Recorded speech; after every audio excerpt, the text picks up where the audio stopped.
Mic check, mic check. 1, 2, 3, 4, 1, 2. Check 1, 2, 1, 2. Are you good? Okay, sounds good. Hello? Hey, how are you?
Check 1, 2. Nice.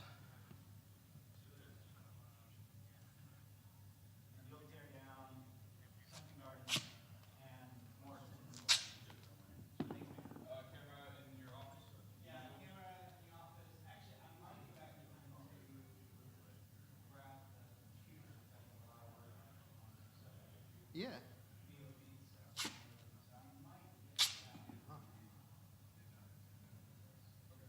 Yeah, the usual.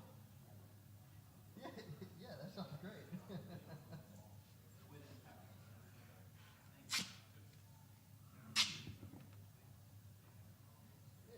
Yeah, no problem. We would love to do that with you guys. Um, yeah, and I'm kind of bummed because there's no way for me to be at the gig tonight, but I need to find a time when you guys are playing that I can go hang out. That would be awesome.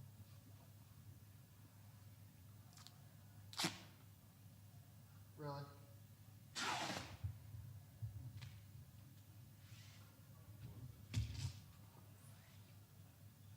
Holy cow. Yeah, you're kind of like the real deal.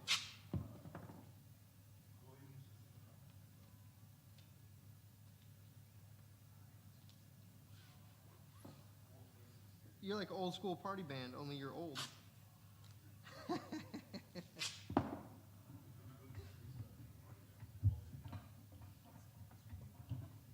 it's just a good time. Yeah.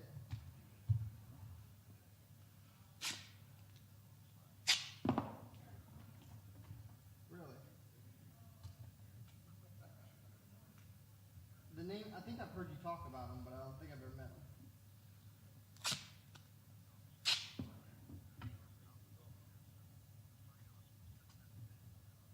Nice.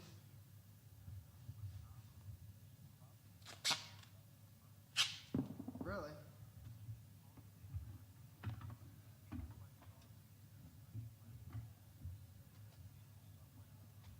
So yeah, there's no personality. It's just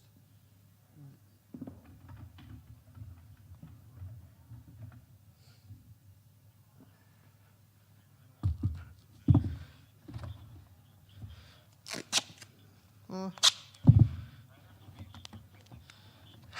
hey, I've lived that for a long time, so it works out. Cool.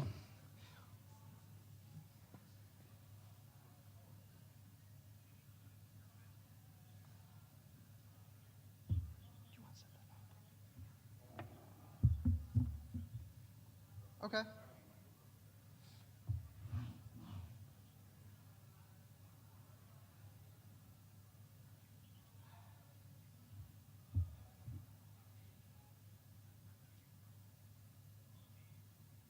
Yeah.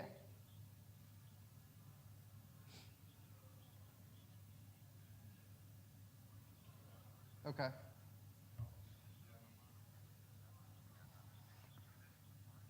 Well, and that was the best part of working with him is he was like he was honestly like anything he could do to learn when he was ready to do it. So, um,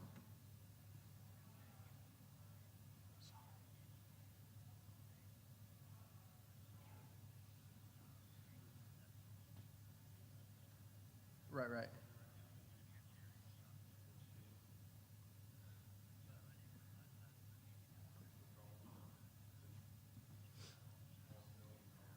Yeah, I'll take a look at my schedule and talk with Celeste and see, when that might work, and then um, and I'll let her know that we need to find time just to hang out. Um, yeah, we'll figure it out. We'll make it work. And I got a T-shirt in my car for you, so at some point we gotta at least catch up so I can get you that. So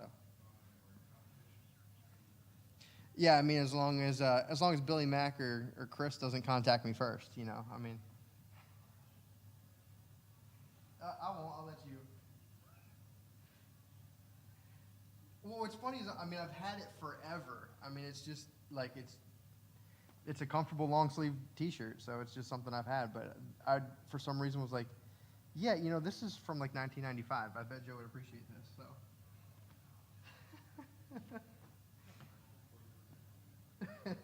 You're like, wait a minute. I feel like I had one of those. Cool.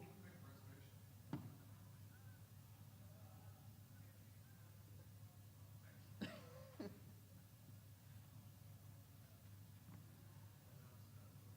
says Axiom on it, and she's like, "What is Axiom?"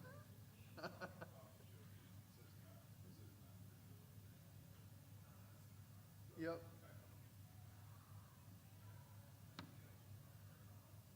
Hey, it was the '90s. Flowers were popular. Leave us alone.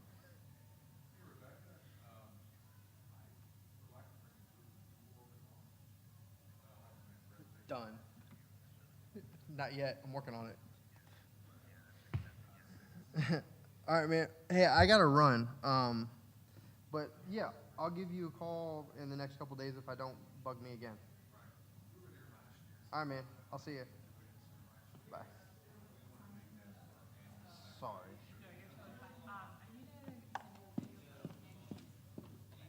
You send me a video? I think you guys are playing it. We don't have any laptops, so you guys are, or plug in right here. You guys only have a video, no slides, no nothing? Wait, Emily, do you know if we're putting anything up for opening? I don't know, I'm sorry. So just perfect. Yeah, it's just an HDMI right here. Yeah, look, I think the other side of your computer has. Yep, you're good. So you should plug in. The way it works, it would be great if we could test it if we are using your computer, is when you plug in, the projector automatically comes on. It takes about 30 seconds to warm up. But then we can get an audio level to make sure you have enough volume for that video. So.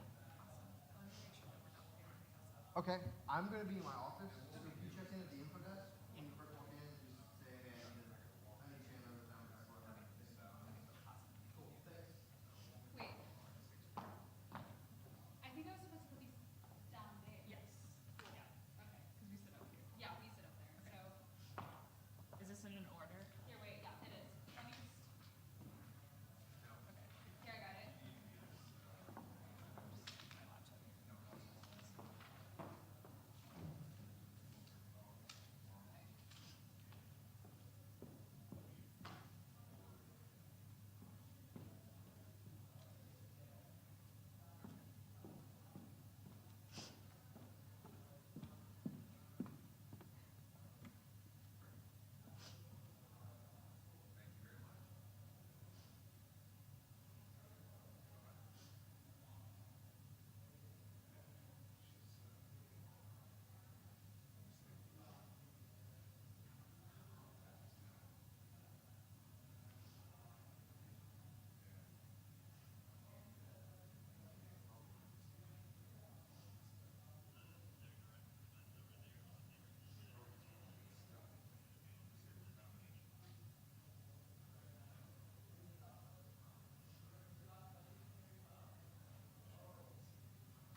Hey, Henry, am I supposed to put the sheets for the people just in the front row or just in the section that is right in front of the podium?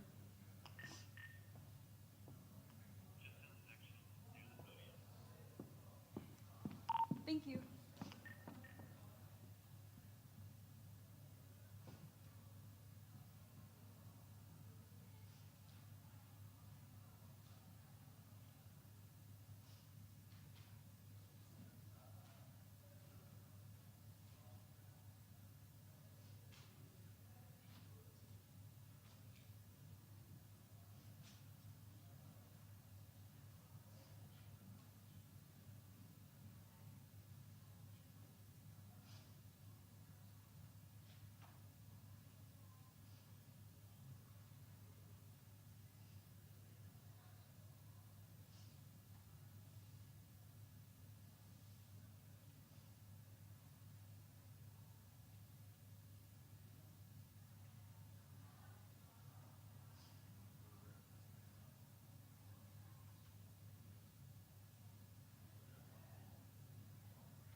We're gonna use your Yeah. computer? Okay. Cool. So, just plug this in.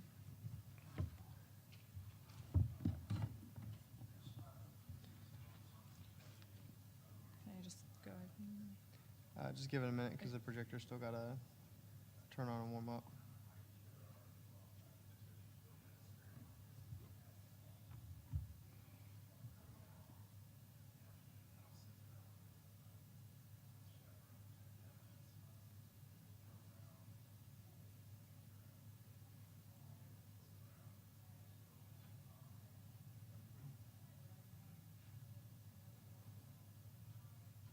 Cool, let's give it a shot.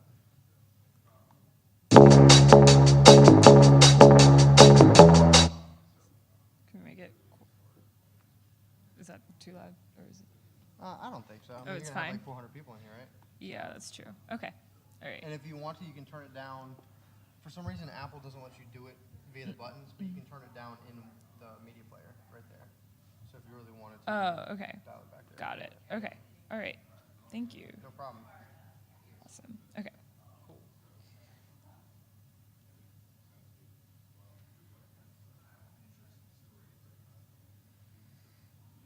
Okay. Sweet. Right. Thank you.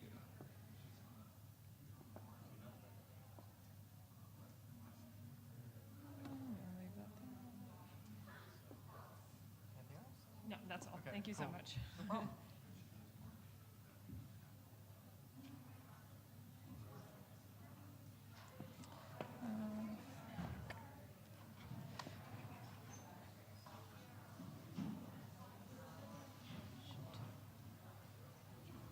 Okay.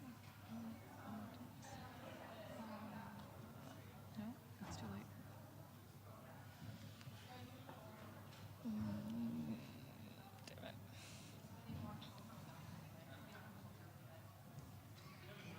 Hey. Good. Wait, can I show you what you're gonna do for the? Yes. Okay. Trying to figure that out myself. So it's gonna be on this screen. Yep. Have you used a Mac? I have a Mac, yeah. Okay, good. So it's Just hit just the space bar. this. Oh, So you swipe. gotta swipe, Okay. then press the space bar. That works. Okay. And then just back. Okay. Yep. Okay. You're good. Let me back that up to nothing. Okay. Thank you. Cool. And so I'm sitting there. I come up, kind of everyone's attention, hit play. Y'all come up, sit down. After y'all sit down, speak.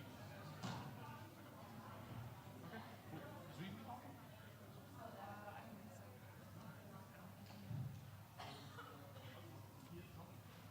I think he's just like dropping by.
favor and start it at like 5:08 or something. If we want it faster or wait long.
Attention delegates. Ladies and gentlemen, we're about to begin the opening ceremonies for Wmhsmun 31. So if you could please direct your attention to the following video, I'd appreciate it, and I'll see y'all in a few minutes.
Are you ready for it?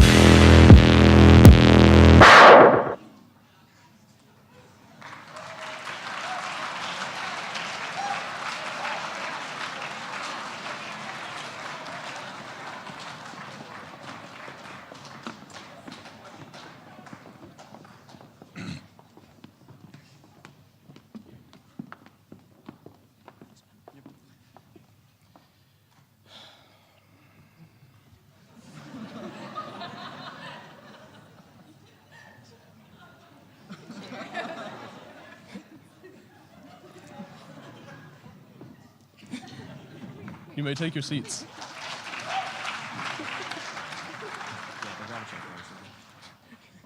How many you need? Okay, that works. Okay. Delegates and sponsors, faculty and friends, my name is Taryn Holland, and I'm the president of the International Relations Club at William & Mary. On behalf of the club and the college, I'd like to welcome you all, our guests, to William & Mary. Since 1931, the International Relations Club has sought to promote the study and pursuit of international relations within the campus and the wider community. We've done so through a multitude of initiatives, including our conferences, campus events, philanthropy, and our competitive Model United Nations teams. In addition to our competitive travel team, we currently host 3 Model United Nations conferences a year. Wmhsmun, thank you. Wmhsmun, our middle school conference, and Wmhsmun, our collegiate conference. Wmhsmun is our oldest conference, and this year marks its 31st iteration. The International Relations Club looks forward to Wmhsmun every year, as it teaches us international relations in a practical setting and allows us to apply our extensive classroom and research experience in a simulation environment. Most importantly, however, we relish in the opportunity to help educate the next generation of diplomats, policymakers, and world leaders. With those sentiments in mind, it is my honor to speak a little bit about the man who has been the driving force behind this year's conference. There's no one on this campus who knows and loves Wmhsmun more than Jason Nikerchuk. Had to practice his name for quite some time. Jason has devoted the past 3 years to Wmhsmun. In prior years, he served on the Secretariat as the Undersecretary General for General Assemblies and the Registration Director. Jason's a little different. He's a geology major. To quote Jason, when trying to relate geology to international relations, he said, quote, "I do rocks in places." Good attempt. I'm not buying it. Jason is very smart, devoted, focused, and a hard-charging young man. While not training to be a diplomat professionally, he is someone who embodies diplomacy and professionalism, making him an excellent fit for the Secretary General for Wmhsmun. I could speak highly of Jason as a person for quite some time, but I'd rather you all get to know him firsthand. So without further ado, it is my honor to introduce Jason Nickerchuk, the Secretary General of Wmhsmun 31.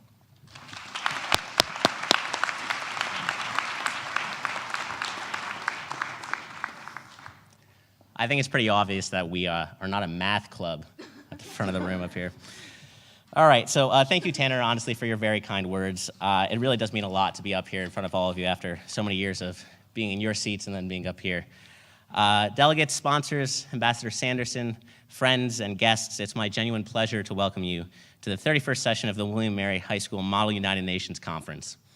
As Secretary General, I, along with a pretty great team, have spent the last year building this conference and this weekend for all of you.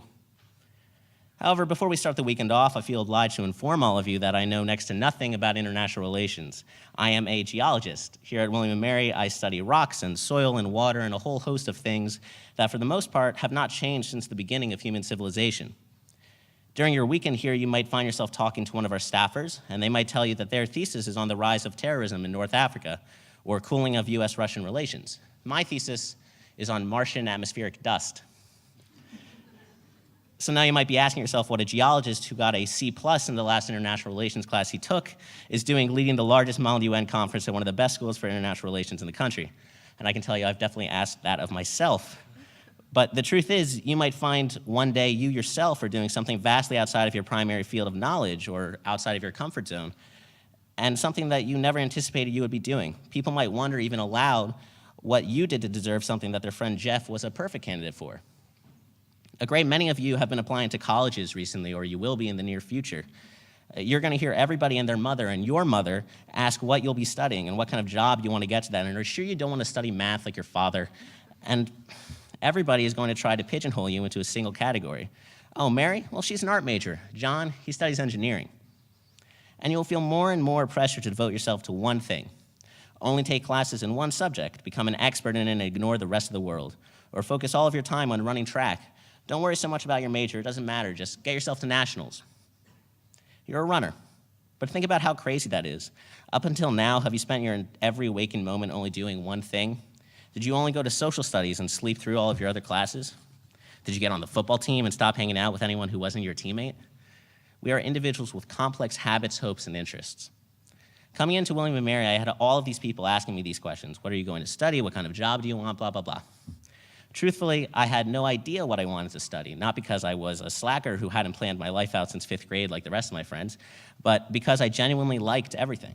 I thought biology and physics were so exciting because I got to discover how the universe around me worked. I looked forward to English class every day because I couldn't wait to talk about To Kill a Mockingbird and how it had really made me think about myself and my morals for the first time. I loved going to history and learning who the people were that crafted the world into the place I live and thinking what I could do to craft that world for people that lived 300 years from now. Honestly, I didn't know what to major in because I didn't want to pick one thing and forsake all the others. I wanted to be pretty good at all the things instead of really good at one.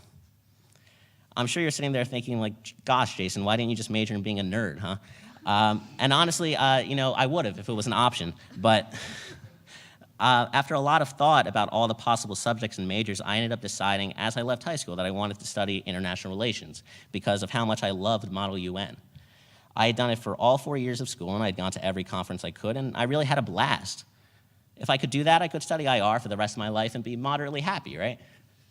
So I came to William & Mary, and I immediately joined this lovely international relations club and started having a blast traveling and getting to host lots of Model UN conferences, and I made some of my best friends.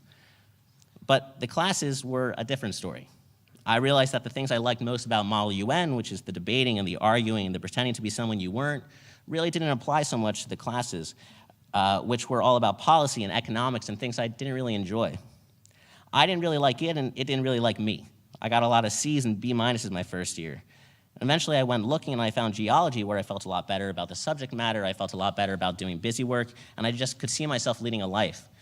But all through the last 3 years of studying rocks and soil, I've still been a member of the IR Club. I've still traveled to conferences, been a part of Wmhsmun every year, and maintained all the friendships I made as a freshman. Sure, I ended up in the end studying primarily one thing, and it turns out I couldn't actually be a major as a nerd, but I maintained hobbies and passions that define me just as much as what I study. You'll be entering a new chapter of your lives very soon, and one which certainly does a lot to define your future. But don't forget that no matter how many times people ask what your major is and what your job will be, you never have to be and never will be just one thing.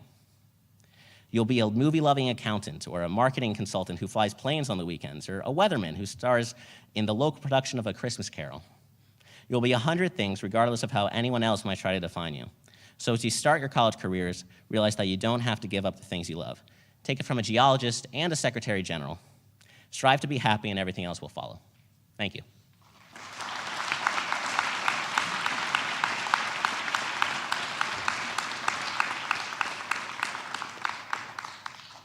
Now, I'm very happy to introduce our own Vice Provost Hansen to tell you a little bit more about our amazing keynote speaker this year.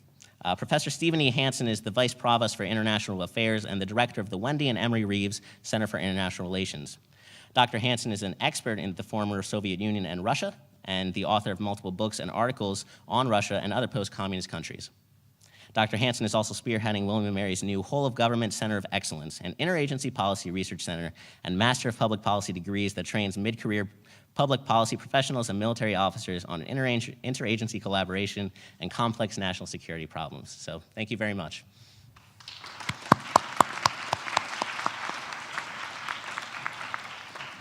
Thank you so much, Mr. Secretary General. I couldn't agree more. Do what you love and be happy. I am, as was just mentioned, the Vice Provost for International Affairs here at William & Mary and Director of the Reeves Center. Just quickly so you know, the Reeves Center for International Studies, which was founded in 1989, is the hub for international things going on across William & Mary. Study abroad we're very proud of. This week is International Education Week, and once again this year we found we were the #1 public university in the country in terms of the percentage of undergraduates who study abroad. So we're over 50%, about 53% of William & Mary undergrads do study somewhere outside the United States before they graduate, and that's really exciting. We're also the place that welcomes about 1,000, a little bit over 1,000 international students and scholars from nearly 70 countries around the world. And William & Mary's global reach is becoming truly global. For those of you considering those applications, if it's not too late to throw in an extra application to come to this place, we'd certainly love to see you. But my main task today is not to talk about William & Mary, but rather to introduce our very distinguished speaker for today's event, and that is Ambassador Janet Sanderson. Ambassador Sanderson retired very recently from the U.S. Foreign Service in 2011 following a 34-year career, spent primarily abroad in U.S. embassies in the Middle East and North Africa. She served as the U.S. Ambassador to Haiti from 2006 to 2009, and Ambassador to Algeria from 2000 to 2003, and after that, her final assignment at the Department of State was as Deputy Assistant Secretary of State for Near Eastern Affairs, responsible for U.S. policy toward the countries of the Arabian Peninsula and North Africa. She's also spent some time in academia, including as a Department of State diplomat in residence at the University of California, Berkeley, which was where my own PhD was. She is the recipient of numerous Department of State awards and was elected to the American Academy of Diplomacy in recognition of her contributions to the conduct of U.S. foreign policy. Perhaps most importantly, Ambassador Sanderson graduated from William & Mary in 1977 with a, I'm not supposed to say that, too late. With a BA degree in high honors in government, attained her Master's of Arts with honors in National Security Studies from the U.S. Naval War College in 1992. She's fluent in French and Arabic and is currently engaged in independent research, writing a book on Mildred Cook Cecil, I'm going to say Cecil, who is a Tudor humanist.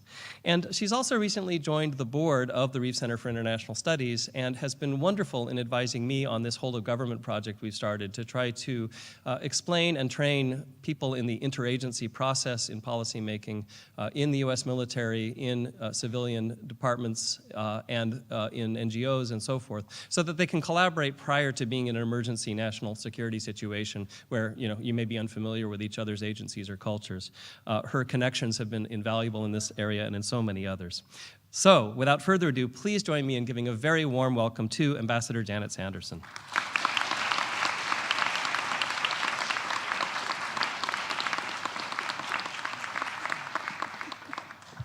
Thank you, Steve. You want to kill a room, you talk about when you graduated from William & Mary, I'll tell you.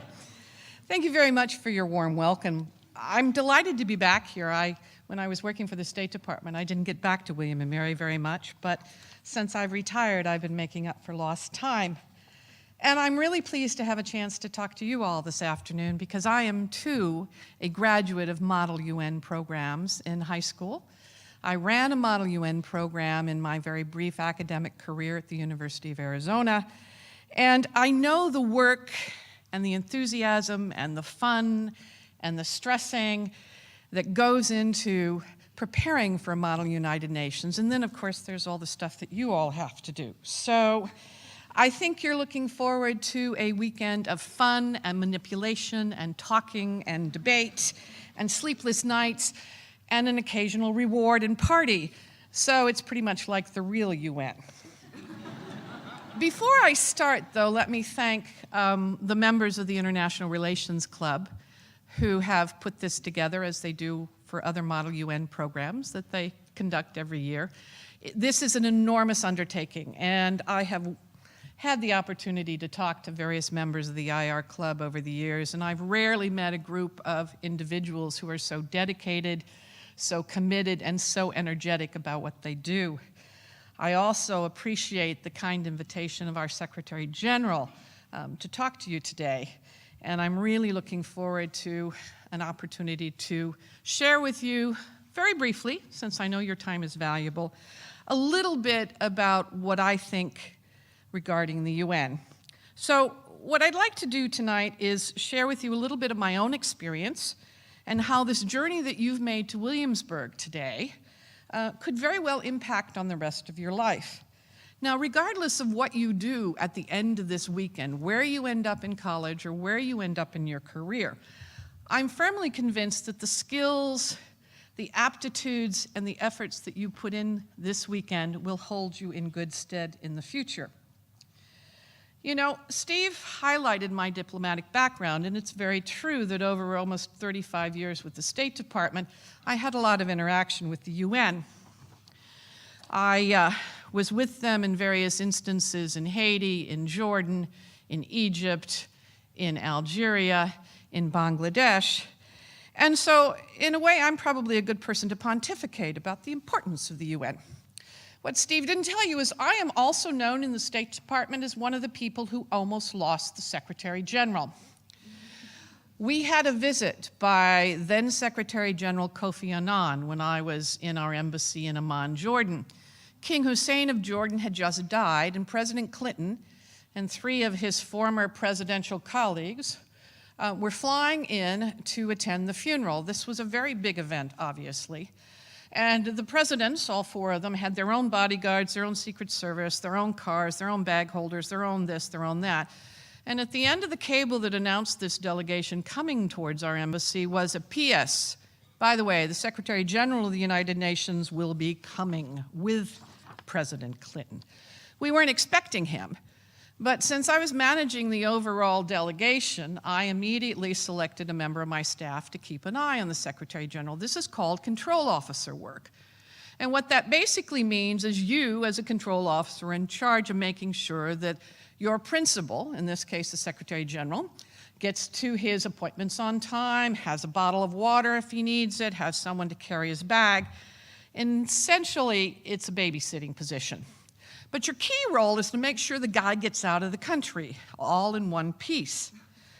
As the funeral drew to a close, there were 67 or 69, I can't remember how many, but heads of state there to say goodbye to a man, King Hussein, who'd done so much in the Middle East and had tried so hard for world peace. So there was this major traffic jam at the airport. Now, protocol dictates when the American president gets on Air Force One, that plane takes off, no matter whether he's left behind his mother, his aunt, his senior staffer, or the Secretary General. And we realized that nobody could find the Secretary General. He had disappeared from his control officer. And so I started running around the embassy saying, "We've lost the Secretary General, we've lost the Secretary General." It would have been a really bad scene. Well, it turns out that the Secretary General had gotten a little tired of waiting in line. He'd gotten on a staff bus and had gone back to Air Force One and was sitting in his seat, sleeping. He knew he wasn't lost. He didn't think that he was lost. My boss, the ambassador, didn't know he was lost. And I breathed a sigh of relief as that plane took off and we waved Air Force One fond farewell. To this day, I have a friend who, whenever she looks at me, screams, "We've lost the Secretary General, we've lost the Secretary General." So don't let that happen to you. If you see Jason, nail him to the floor. The UN also provided me with one of the more bizarre episodes of my diplomatic career. In 2009, you may recall a gentleman named Muammar Gaddafi, the leader of Libya.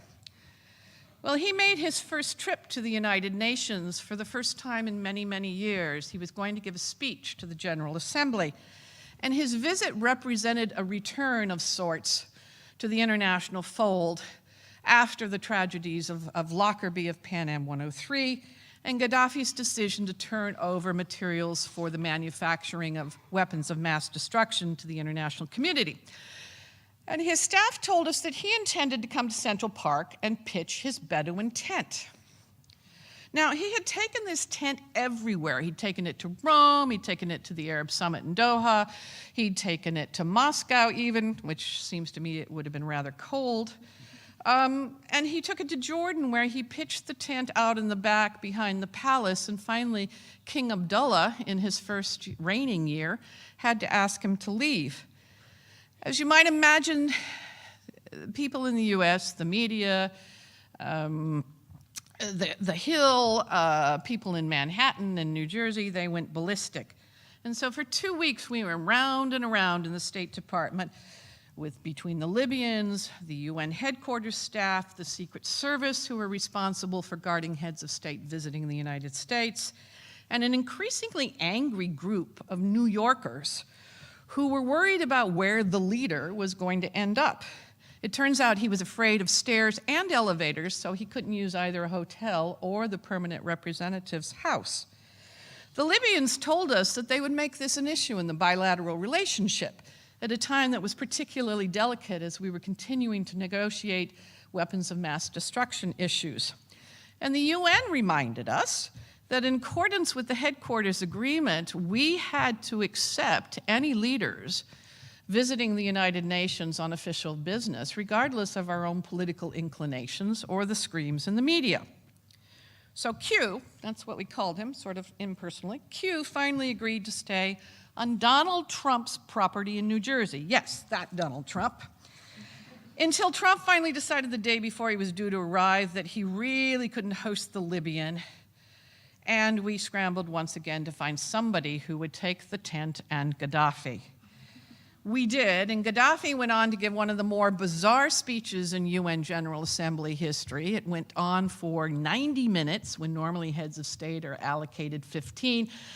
And its penultimate request to the international body is that they move the UN headquarters to Tripoli in Libya, because he had such jet lag coming from Libya to New York that he really didn't think he could do this again. Well, we sort of thought that would be a brilliant idea. Now, these anecdotes are amusing, and they highlight one of the aspects that I think to outsiders is so bizarre about the UN, and that's protocol. But there is a more serious and substantive side to the UN that often gets lost in all of that noise. I saw it up close and personal in my own career as I tramped alongside UN refugee coordinators trying to house expatriates who were escaping from Iraq and Kuwait during the first Gulf War. They set up feeding centers for Indians and Pakistanis who couldn't get home because their governments could not afford to airlift them out of that neutral zone between Iraq and Jordan. I saw it in Haiti, where UN pilots flew in the face of 4 horrible hurricanes that devastated wide parts of the country.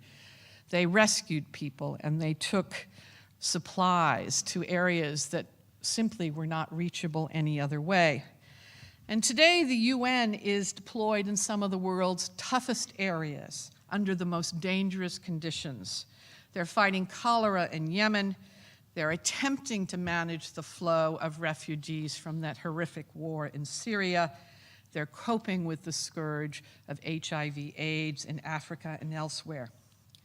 So what I really want to underscore is how much the U.S. gains from the UN and how important it is, despite its deficiencies in shaping our world. My IR professor here at William & Mary all those years ago, who thought and wrote widely on UN issues, often told us, when the big powers agree, the UN is irrelevant, and when they do not, it's impotent. And there's some truth to that. And even as I applaud the UN, I do recognize its limitations and its failures. It has not always lived up to its charter, much less the hopes of its founding members, which of course we were one. It is bureaucratic, it is didactic, and it is politicized, although frankly speaking, why anyone would be surprised by that is somewhat of a surprise to me. And it's damn slow to take responsibility for its own failings, as it should, when it has, in cases, for instance, of sexual abuse by its peacekeepers or major corruption in some of its agencies. In short, I would argue the UN pretty much mirrors the world and where we are today. Still, for all its shortcomings, I'd rather have the UN at our side as we navigate the world. No matter how effective your diplomacy, no matter how adept your diplomats, and we're pretty darn good, no matter how free your checkbook or how visible your military, the UN offers another dimension to policymaking. It's no surprise then that when the international community comes together to try and deal with some of the overarching issues of our day, like terrorism or violent extremism or major health issues, it's turned to the UN. Not that it fixes everything, but that it is another tool, as political scientists like to say, in our toolkit. So I have to tell you, I'm very pleased to see that even in these fraught political times, that the American people generally agree about the utility of the United Nations. For all the rhetoric of the last election, all the talking heads and the blah, blah, blah, that support still cuts across party lines. Among voters overall, 88% say that the UN is either very important or somewhat important for the US to continue to work with. A large number, 75% of Trump voters, say it is important for the US to maintain an active role in the United Nations. I would also add that I believe that engaging the UN, with all its inherent messiness and protocol and all that crap that you hear so much about, gives us something else besides paperwork and headaches about Bedouin tents. At its very best, it helps us fill in the pieces of a very complex political environment. It provides perspective, and I would argue that perspective is a critical element for looking at the world strategically and with sense. Bandwidth within governments today, even in our own, given its breadth, given its size, bandwidth is finite. It's far too easy to deal when dealing with complicated issues, to get trapped in the Washington narrative and the Washington point of view to the exclusion of all others. I know that from personal experience. It's very easy sitting in an office in Washington and think you know the answers. Sometimes you don't even know what the questions should be. Politicians, as we have found time and time again, ignore this rule at their peril. At the end of the day, what I think is that the UN offers us a different lens through which to see the world, which is one of the reasons why I like programs like this so much. I like the Model UN. They're fun. I remember mine being somewhat as a protracted slumber party. I think there was some work. I think we represented Ghana. But I would also like to think that the Model UN, like its namesake in New York, helps inform our interactions with the world. The skills and mental muscle that you are using this weekend are vital today, no matter what your future profession or where you end up at school. And these skills will provide you with the framework in which to understand and address a world that is reinventing itself with frightening regularity. The challenge is, as always, to read the lessons right. I also think that these skills that you're acquiring, that you have learned from your research, from your work, from your prep, that you will use this weekend, will make you a more astute citizen of the world and of this country. And if you travel abroad, if you have interactions with foreigners of any type, you become what I believe is America's greatest product, the accidental ambassador.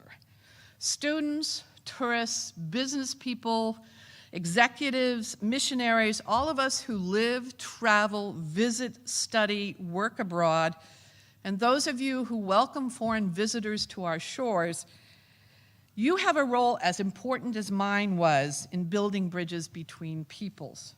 As an American diplomat, I represented the United States and its people in some remarkable, indeed extraordinary circumstances. But I did not serve alone. I had accidental ambassadors by my side.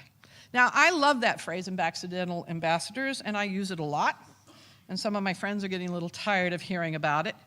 But I don't know a term that so rightly encapsulates what we do when we are engaged citizens with the world. Every time you venture out, every time you interact, every time you meet somebody that's got a passport a little different than your own, you can influence their views of our country, our values, our interests, our beliefs. You play an important role in the world. Now, I know there are those today who don't value this type of interaction, who decry alliances, who ignore friends. It's become popular in some circles to say that we can do it alone. I'm here to tell you we can't. I say so, but more importantly, history says so. Not in today's world. If you take away one message from this weekend and from my blathering on, I want to make sure it's the message that you have a duty to live in the world, not just of the world. This work is too important to leave to politicians or even diplomats, as much as it pains me to say. I believe in the power of people to people. And if you're cynical enough to question me, of course you wouldn't dare, but just in case you are, let me tell you about a missionary couple I met in Haiti. They were from Minnesota, and they were providing primary health care to children in a village that was 100 miles out of Port-au-Prince, the capital. But it was a 9-hour drive because the roads in Haiti are so bad. They had been there for more than 20 years. They'd raised their family there. They'd been there through coups and riots and rebellions and hurricanes and earthquakes. And they lived in a village that had never seen an American family until they showed up. They ignored all entreaties from us in the State Department that it's not safe, get out, oh my God, it's gonna rain, you're gonna get wet. And they stayed. They stayed through it all. The work that they were doing was very important. They made a visible difference in the lives of these people on the ground. But just as important was the message of caring and engagement that their presence gave to the villagers. And on their part, this couple from Minnesota and their 3 kids, their takeaway from this experience, as the wife once told me, was something that she could never begin to explain to someone who'd never left the country. So that's where you come in.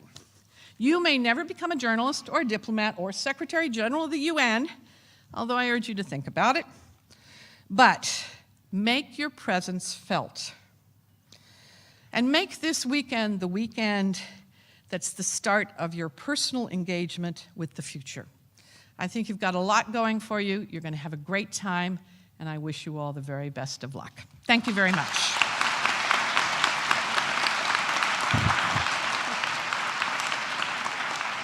Thank you.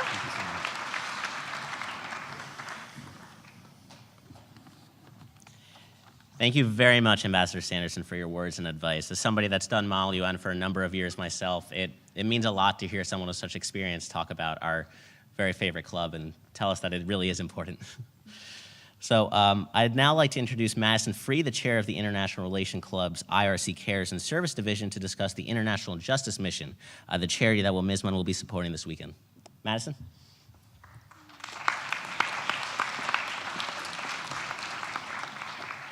Hello.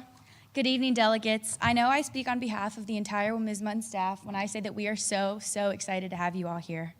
My name is Madison Free, and I'm currently serving as the head of IR Cares, IR Club Service Branch. So if you've been to Wmhsmun before, you know that we're the ones that sell you brownies and sunglasses and those super cool stickers. So every year, International Relations Club picks an international organization to raise money for. This year, we've chosen International Justice Mission, also known as IJM. IJM works all around the world to help stop violence that affects people living in poverty in the developing world. In many developing countries, the justice system simply do not offer the protection and reliability that they do here in the United States. They fight crimes like slavery and property grabbing and police abuse. IJM focuses on hiring men and women who live in these communities that they are trying to change in order to create a sustainable program to promote effective change in the lives of these people. The money you spend on snacks and souvenirs this weekend will help IJM make a real difference in the lives of people all over the world. It will help IJM rescue people from dangerous situations, restore lives of survivors, bring criminals to justice, and strengthen their justice systems. So far, IJM has rescued more than 25,000 people from violence and oppression, and with your help, we can support them in helping even more. So now that you know a little bit more about IJM and what a great organization it is, I hope you'll be excited to help us in supporting their mission. And if that wasn't enough to convince you, the school that raises the most money will, at the end of the conference, will receive the Wmhsmun Award. In addition to that, the committees that spend the most money will receive donuts on Sunday morning. So you have plenty of reasons to spend, plenty of things to buy, and I'll be seeing you throughout the weekend. Thank you very much.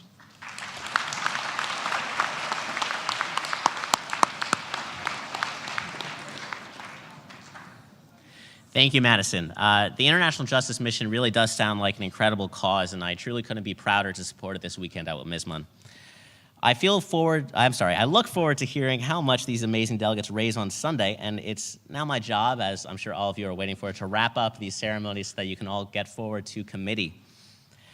Delegates, remember that Model UN, especially at William & Mary, is about diplomacy above all else.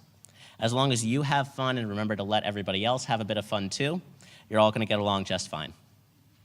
Sponsors, we'll see you at our first meeting in the Colony Room in the Sadler Center at 7:15 tonight. We will be dismissing by hall, beginning with Chesapeake, then Tidewater, then Commonwealth Auditorium. So please wait for your hall's MC's signal before you leave so we can move in an orderly fashion. This is Commonwealth, and you will be dismissed last. All right, so it is an absolute pleasure to have all of you here at home with us in Williamsburg. As Secretary General, I declare the 31st session of the William & Mary Mali United Nations Conference open. Thank you.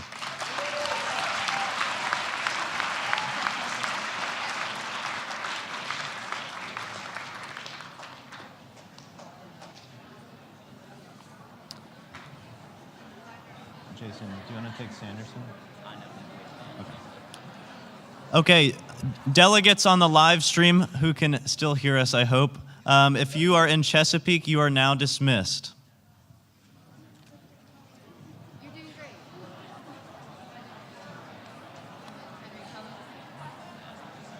great. Delegates, if you are in Commonwealth Auditorium, which is this room, please remain seated. Please remain seated and do not exit.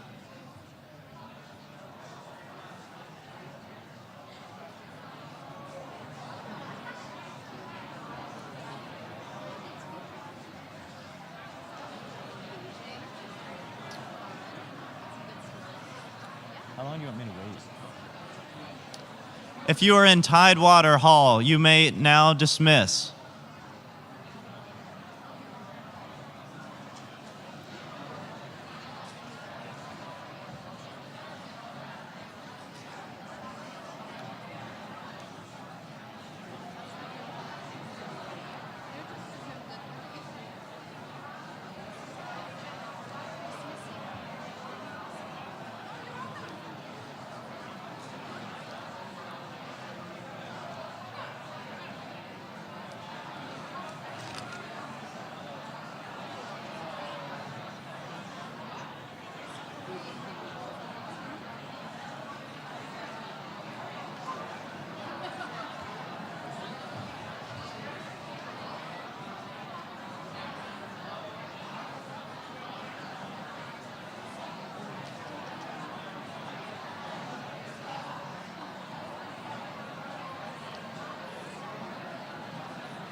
Okay, delegates in Commonwealth Auditorium, you are now dismissed. Thank you.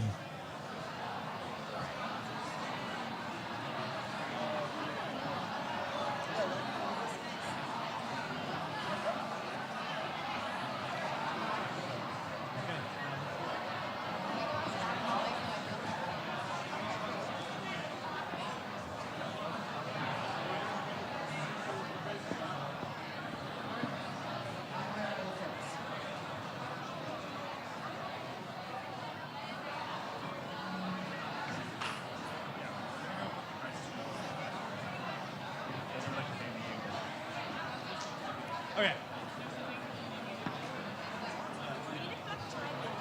Okay. Cool.